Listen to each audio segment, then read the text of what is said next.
E3 is just around the corner, and one game that I think we're all interested in seeing and hearing more about is Skull and Bones from Ubisoft Singapore. Now, we haven't actually heard anything about this game since it was announced at E3 2017, so if you don't know what this game is, don't worry. Today I'm going to be telling you everything we know about Skull and Bones so far. Before we get into this video though, I do want to say if you do enjoy it, feel free to let me know down in the comments. I try to upload a new Skull and Bones video every week or two, so if it's the kind of thing that shivers your timbers, feel free to subscribe. Equally, I want to say thank you to MrStainless001, who is one of the champions of the Skull and Bones community, who put together this list over on Reddit. But let's get into it. In Skull and Bones, each player captains their own pirate vessel, sailing the Indian Ocean looking for plunder.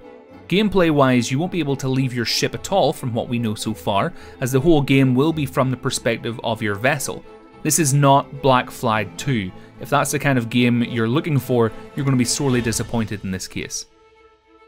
Skull and Bones will have a narrative campaign which will be integrated into the game and not be something that is separate from the shared world multiplayer experience. In this campaign, players will encounter iconic characters and memorable rival pirates. We may actually get more details on this at E3, but Justin Farron, the game's director, did say this when speaking about the single player portion of the game. He said it's woven into it. So the story itself will be woven into everything you do, from the time that you build your relationships with your crew until the time that you take down your first kingpin. Building up your hideout, all of those things are woven into the modes that you play. The single player aspect isn't the only thing to keep you occupied though. Skull and Bones will also have a full PvP and Pve mode. The only PvP mode we know any great deal of information about at this time is a 5v5 mode called Loot Hunt, which is the mode you'll see in the gameplay footage from last year's E3. With regards to PvE, you'll be playing in a shared world or shared instance, much like what you would have in games like Destiny or Sea of Thieves, I'd imagine.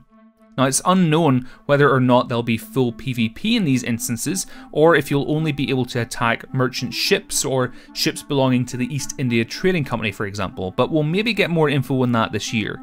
We do know that if you attack enough merchants, you can expect company in the form of mercenary vessels that have been hired to come in and take care of you, much like we had in Black Flag. We equally know that you'll be able to pilot a number of different vessels, each one with their own specialities. So far we know of the Sloop-of-War, which is the sniper kind of class of vessels. It's small, fast, has impressive 9-foot cannons and mortars meant to be used from long range. The only problem with the ship is that it has weak armor, so don't expect it to hold its own if cornered at short range. It does, however, have an attack bonus if you're firing from it from a stationary position. Next we know of the Brigantine, which will be a Vanguard class type ship.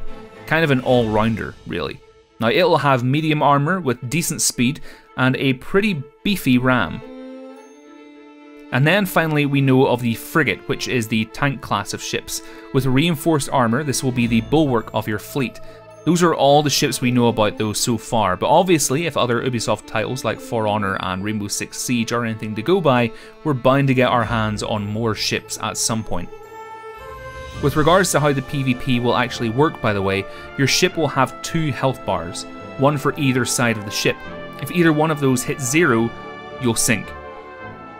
Now, I think this will open up some interesting tactical possibilities, and I think it'll be pretty intense when in combat to try and hide your weaker side from the enemy so you can still stay in the fight. Your sails will equally have their own health bar. Obviously, if it hits 0, then you could likely expect to see your ship ground to a halt or find it much more difficult to maneuver, making it easy for the enemy to flank round to your weaker side. You can equally board your enemy ships also, but from what we've seen so far, this is a much more simplified process with a small cutscene showing the action at hand. And finally, but most importantly, there will be shanties. Some shanties from Black Flag will make it into the game, but on the whole, they'll be recording completely new sea shanties for us all to enjoy. And this was definitely one of my favourite things in Black Flag, and I've been known to sing a shanty or two in the shower as well, just ask my wife. But folks, that is more or less everything we know about Skull and Bones so far. Are you excited to see more of this game at E3? Let me know down in the comments, but if you want to be kept up to date with all of your Skull and Bones news, hit the subscribe button down below, ring the bell to be kept notified. But in the meantime, have a great week, and I will speak to you all soon.